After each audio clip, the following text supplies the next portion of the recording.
নাটোরের বড়াই গ্রামে কৃষকের কান্না, কমেদের ক্ষমতার দম্ভ। বিস্তারিত থাকছে স্টাফ রিপোর্টার শাহাবুল আলমের প্রতিবেদনে। 15 জন নাটোরের বড়াই গ্রামের শ্যামপুর গ্রামে গভীর রাতে বিএডিসির গভীর নলকূপের পাইপ ভেঙে সেচ ব্যবস্থার চরম বিঘ্ন ঘটানো হয়েছে। অভিযোগ উঠেছে স্থানীয় প্রভাবশালী মোহাম্মদ কামরুজ্জামান কমেদ ও তার সহযোগীদের বিরুদ্ধে। ক্ষতিগ্রস্ত কৃষক ফরহাদ সরকার জানান, কমেদের নেতৃত্বে কাবিখা প্রকল্পের ভেকু দিয়ে জোর করে পাইপ ভাঙচুর করা হয়। ভেকুর চালক নিজেই স্বীকার করেছেন তাকে জোর করে নিয়ে যাওয়া হয় এবং কমেদের নির্দেশেই তিনি পাইপ ভাঙেন। রাত 10টার দিকে কমেদ আমাকে জোর করে নিয়ে যায়, পরে তার নির্দেশেই পাইপ ভাঙি। প্রভাবশালী কমেদ নিজেই বলেন, হ্যাঁ আমি ভেঙেছি, এতে কোনো অন্যায় করিনি, এটা অপরাধ না। তিনি আরও বলেন, হ্যাঁ আমি বিএনপি করি, কোনো পদে নেই, কিন্তু অনেক উপরে আমার হাত আছে। স্থানীয়দের দাবি, রাজনৈতিক ছত্রছায়ায় এমন কর্মকাণ্ড মেনে নেওয়া যায় না। কৃষকদের সেচ ব্যবস্থা ধ্বংস করায় দৃষ্টান্তমূলক শাস্তির দাবি উঠেছে গ্রাম জুড়ে। এ বিষয়ে বড়াই গ্রামের থানার ওসি গুলাম সারোয়ার জানান, লিখিত অভিযোগ পেয়েছি, তদন্ত সাপেক্ষে প্রয়োজনীয় আইনানুগ ব্যবস্থা নেওয়া হবে। ঘটনাটি এলাকায় ব্যাপক চাঞ্চল্যের সৃষ্টি করেছে।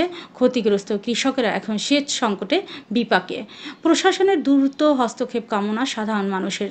আমরা কাজ করতেছিলাম, পরে বললো যে ওইখানে পাইপ তোলা হয় নাই। বললাম যে ওটা তো কাজ করতে মাটির যতটুক প্রয়োজন ততটুক কেটে তুলছি, আর তো পাইপ তোলার প্রয়োজন নেই। পরে বলতেছে না, ওইখানে পাইপ তুলতে হবে। মেম্বারের কাছে চাপ দিল। মেম্বার কোন মেম্বারে চাপ দিল? শাহাবুল মেম্বার। কাজ বন্ধ করে দিয়েছিল। পরে মেম্বার বললো যে তাহলে এখন পাইপ ওরা তুলে দিস।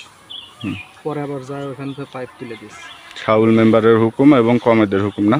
না, মেম্বার তো ওরা রেখে আসছিল। শাহাবুল মেম্বার তুলছিল না, শাহাবুল মেম্বার রেখে আসছিল। পরে কমেদের হুকুমে হলে শাহাবুল মেম্বার মোতালেব বাদ দিলে পাইপ থাকবি, তাছাড়া থাকলে পাইপ তুলে ফেলে একদম। আমরা কইছি যে পাইপ তুলতে পারে বলে, এই কারণেই কমেদ আমার পাইপ তুলে দিছে, ভাঙি চুরি দিছে, একবার নষ্ট করে দিছে। বেলা ডোবার আগেই কাইটি ভিকু তুললি চলে যাওয়া হয়েছে রাস্তা কমপ্লিট দি। কিন্তু বেলার যখন ডুবে গেছে 10টা 11টার দিকে, তখন ওই কমেদ ওই মেম্বারের উপর চাপ দিছে। মেম্বারের উপর চাপ দিয়ে বলছে যে তুমি যদি ওই রাস্তার পাইপ না তুলো, তাহলে তোমাকে রাস্তা এই সামনে যেটুকু আছে বিল তুলতে দিব না এবং তোমাকে রাস্তার কাটতে দিব না। তখন মেম্বার ডিসি বিসি না পায়, তখন মনে করেন যে মেম্বার সাইলেন্ট হয়ে গেছে। তখন ওই কমেট করছে কি, ভেকুওয়ালা চাপ দিয়ে ভেকু তুলিলি চলে আসে।